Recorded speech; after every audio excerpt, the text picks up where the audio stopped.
My name's Keith Willis. I'm one of the 3 English boats. 2 of us are in series, 1 in proto. This is my boat just behind me. Okay, come aboard. Okay.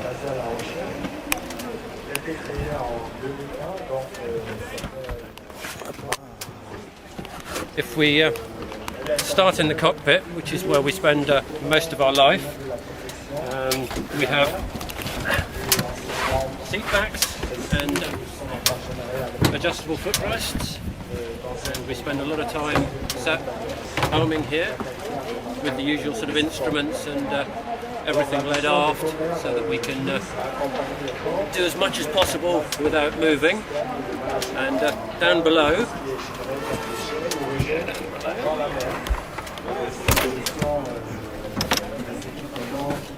wow, this is I thought the 60 Open was a bit, hectic, but this is worse. Yeah. As you can see, we have a lot of stuff in here, and for the second leg in particular, we'll have another 100 litres of water in containers that are all at the moment hidden up forward. Even though we don't carry the water for the first leg, we still have to carry the containers, and they're all lead sealed so that we can't use them as ballast. Have you got a water maker? No, we're not allowed water makers, we're not allowed computers, we're not allowed chart plotters, we're not allowed any form of external communication other than just purely conventional VHF, which is line of sight. So how do you keep up with the weather? We have SSB receiver. I have an ICOM SSB receiver. There is an aerial that goes all the way up the mast for the SSB, and all our forecasts are conventional type marine forecasts. The Class Association rent 40 minutes on Monaco radio, and every day they will give us some form of indication of forecast for our specific area, and also tell us how far we are from the finish.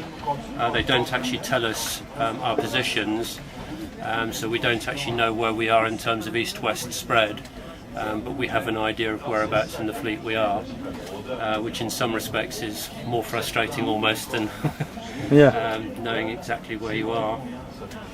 So in fact these are actually, high-tech boats, because they are pretty fast, they're oversheeted, but you actually do sail like about 100 years ago. Yeah, in principle, if you actually look at the boat and overlay the boat with an old gaff type rig, we look very similar. We have bowsprits that we fly straight luff Genoas from at times. We have the big square-topped mainsails. The boats themselves are very light and stripped out. As you can see, I've got sails up front. I have proper paper charts which are taped down there to try and keep them dry. Little pockets to keep sort of the knickknacks and things in. And then everything that you see is stackable weight. The only things that we're not allowed to move in terms of ballast are the life raft and the batteries. So all our stuff is we have on snap hooks, and they snap up under whichever is the windward rail.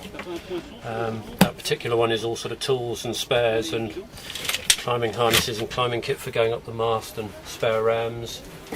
And the rest of the stuff is food. Personal sort of stuff like sort of toiletries and stuff like that. That is our staple diet, freeze-dried food. As you can see, the cooker is very simple. We can boil a kettle. That's actually better than a lot of boats. A lot of boats hang their cooker from a piece of string, and that's pretty much the way it is.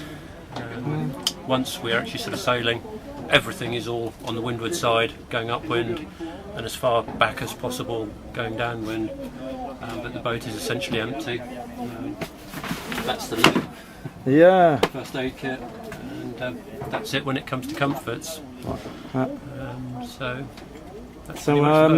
how much time is it going to take you for the first leg to Madeira? In theory, the first leg should be around about 7 days, something of that order. It's a little bit dependent on the escape from Biscay and how established the trades are. As the forecast looks at the moment, the first bit out of Biscay should be downwind, and the trades are looking like they're starting to establish reasonably well.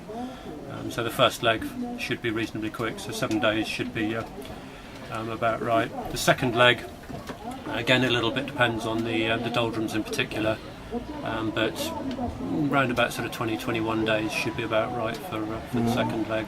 What average speed do you think you're going to make on this crossing? The fastest average that I've made over 24 hours has been 16 knots. Which is impressive for a 6.5 metre boat. Yeah, very impressive. I did Cherbourg to the Needles in just under 4 hours, which is 60 miles. Year and a bit ago. I've had 22 knots on GPS in this boat, which gives a little indication of how fast they can go. In the old prototype that I sailed, we actually had 24.5 knots on GPS. So yeah. But by the way, they all say these boats are actually oversheeted. You know, to compare with other boats, how much in percentage more sail do you have? This boat has more sail area than the last 45 footer that I used to sail on by quite a lot. So first transatlantic race? First transatlantic race. It's not the first race that my family has done. My father did the 1968 Ostar in the boat that is actually pictured there, and that gives a little bit of a sort of an indication of how things have progressed. That was a state-of-the-art 50-foot trimaran in 1968. It was new for the race and was built as a racing boat. His target time for the 3,000 miles of the Ostar was around about 30 days, and our race is 4,500 odd miles, and we will do that quicker in 21-foot monohulls than 50-foot trimarans of that day.